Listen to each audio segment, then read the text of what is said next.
as we talk about the kids going away and coming home and stuff like that. So what about for those kids who had those high athletic skills but low academic skills and were sent back to New Haven or their city from college? What do you think should happen with them, or what type of? I feel bad for those kids because, I feel like coaches should be more than just a basketball coach. I think the coaches should start off just like they do in college. Where I came from, Virginia, I went to Virginia Union also, and what they used to do was there was always a period for tutoring. Like, I think it should start in high school. I don't think, like, even the coaches, they should make sure that these kids truly have the grades. Not just go to their teachers, can you please give them the A, can you give them the B, please just give them the C to pass them on. I think that they should stop that now, because you're hurting the kids and you're hurting their future. Because I've known so many kids now that they were great athletes, but now they're around here selling drugs, and I just don't think that's fair to them, because we don't give our kids a fair chance as, coaches and just people in the community.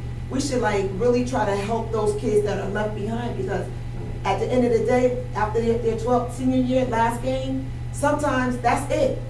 Well, that's what I was going to ask you now. Do you feel that there's any responsibility on the coaches if I was their graduating senior and varsity player, and then I went on to college for 1 year and it didn't pan out?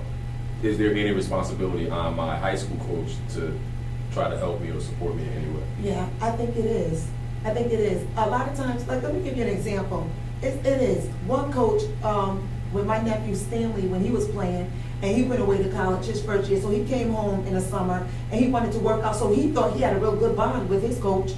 So he came home and he just needed to work out, so when he go back to college, he'll be, in shape. Coach wouldn't even let him in the gym. He was like, oh and no. He was one of his main and Stanley guys was the man.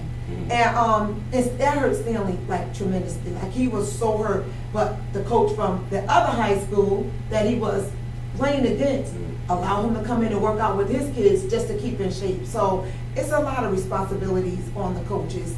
They're not doing their job. I think they need to step it up and stop trying to just get their name out there for this and doing that or whatever, and I can do this with the kids and I can do that. No. Yes, championships are good. Everybody wants to win. I love sports. I want to win. I love, NBA. I love college sports. I love high school. I'm just a sports person. But I look at those people and everybody, it's a dime a dozen if you're going to get picked. So we're preparing our son rather, and I'm asking that the coaches need to step it up and prepare the other kids that can't catch on to their work as easy as some of these kids, So what would you say, because you obviously have a lot of experience through your history playing and your families, your nephews and all that stuff. What advice would you give to a younger parent who's coming in with their son is now getting all that 8th grade, 7th grade attention? You should come here, you should come here. What type of advice can you give somebody like that? I would tell them first, sit down, you talk to your son, and if your son is not doing his work right, you shouldn't let him play. I would tell them straight up, the books first, because don't let these coaches set your son up, or your daughter, or whoever, don't let them set your kid up for failure, because that's a hurtful thing, and a lot of kids can't take that rejection when they get to that level. And it just mess up their whole everything. And you thinking, that, they love your kids. Yeah, they may love them for those 4 years, but at the end of the day, you have to love your kid more and help them before they get set up like that. So you tell them, listen, you're not playing any sports if your grades are not up to par. I'm not letting the coach push you on. I'm not letting any of these teachers push you on, because you're not going to be a 1 year dropout or kicked out because your GPA is so low that they don't want to, give you the scholarship money anymore. Yeah, that's why they changed it to year. Yeah, and also when you get to school, it's a whole big world out there. That it's players that your son can just be mediocre when they get there. So it's just you have to prepare them. So listen, if you don't have the grades, and if you might have the skill, but if you don't have the grades, you're gonna come back home and then you're gonna be sad. Some people can't take it. Some probably commit suicide. So you're setting your kid up for something that you're not gonna be able to handle later on. So tell the coaches. I would tell the coaches, back up off my kid. what I used to do is tell him to talk to his father. And everybody doesn't have a dad. And I'm strong enough for them to talk to me too, because see, I know everybody in New Haven. But he has a dad, which was fortunate, that so I feel he's the man, you go to the man. And I handle woman things, because sometimes I can get a little bit crazy. Because I'm really, passionate about my son and his life. And I want the best for him. And I want him to do even better than I did. So I'm not gonna let nobody just come and dictate to my child, I'm just push you through because you can't pass this class. That's not acceptable in our family. It's just not. It never was and it never will be.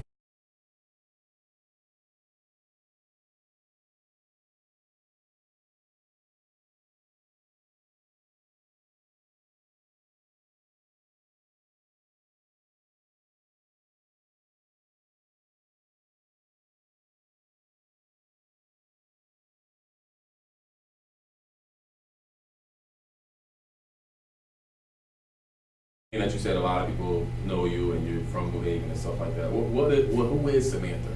If I was to ask somebody right here, who is Samantha? What would they say? I'm just a regular person. I'm Samantha. I'm a loving person that loves everybody. I'm passionate about just everything, like people in general, and I don't know. Are they gonna say, "Oh, she cocky, she arrogant, she thinks she all of that"? No, they won't say that, because I'm not cocky. I'm confident, and I love my city, and I love the kids in my city.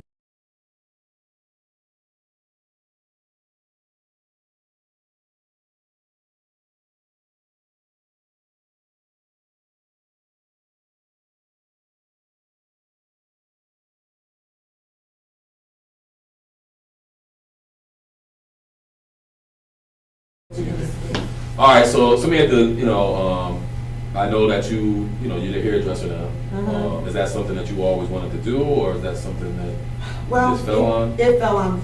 It fell on me.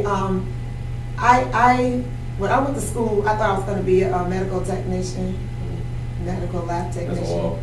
And you do. You medical something. Right. I wanted to go into, actually, I'm doing medical things now. I take care of my mom. Mm-hmm. And I learned how to do it. I do a lot for my mom, so I am in the field, but with no license in that field. But we'll edit that too. No license in the field. Yeah. No, I just take care of her because she's my mom. Mm-hmm. But no, hairdressing was not one of my dreams. I never said I wanted to be a hairdresser or hairstylist. It fell on me, which was a blessing. God found fit that's what He wanted me to do, and I just went for it. My friends, I have friends that brought that out of me, and my cousins. I used to do their hair. I just had a vision. I said I could do that. I would go to the salon and I'll see them do certain styles. Be like, I can do that. So my cousin, I had a cousin named Keisha. She lives down south now, but she has so much hair. It was so nice. She was like, "Can you cut my hair like yours?" I was like, "I sure can." So she used to trust me cutting her hair. So people used to be like, "Who cut your hair? Your hair is sharp." And I had to cut it and curl it, and it looked nice. So a few of my friends, they was like, "Samantha, you need to go to school." They kept pushing it. So I was working at Pratt and Whitney. And they laid me off, and they gave me the money to go to school to do whatever I wanted to do, and that's how I was able to. I was like, well, you know what? Everybody's telling me that they like the way I did here, and they liked all the styles I did, like on different people. Because once I did Keisha here, then all my friends started coming to me. I started charging. I was like $15 here, $20 here. So that was finger waves. Everything. Finger waves So I started doing everybody's hair, and I started charging it. So then I was like, well, you know what? Maybe this is for me. So, like I said, Pratt and Whitney laid me off, and they gave me money to go to school to do whatever I want. So I went to hairdressing school, and that's how I got started. So, how long after that were you able to open up your own business? A year later, I went That's to school in 1994, and I opened up a shop in 1995. I worked under. Would you give anybody else that advice to just go to hair school and jump into a salon, or? Because that's like a big responsibility. It is a big responsibility. I'll tell anybody, put God in everything you do, because God is first in my life. And He just made those doors open up for me. I worked for another salon for like 5 months or so. Oh, in between your In between, I finished school. Right after school, I worked for a salon. And I was watchful. I used to watch everything he did. Like, I learned a lot from him, good and bad, within those 5 months. So then after that, that's when I opened up my own. Okay, so where's your shop located at now? 883 Welly Avenue. Now you were in the past years. I was currently, for 19 years, I was downtown, 137 Orange Street, in the downtown area. But the parking became a hassle, like within the last 2 years. They started giving out tickets. All my clients were getting tickets. The parking was so expensive when they went into the lots.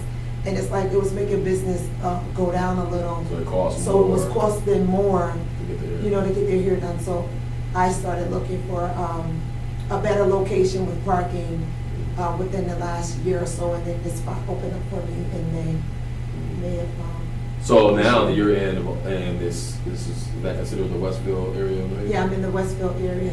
And so now that you're in the Westville area, are you looking to broaden your clientele, or do you think it's going to broaden your clientele, or do you hurt it, being that you moved from out of the downtown area? Well, we already had a strong clientele, so it's going to broaden it even more.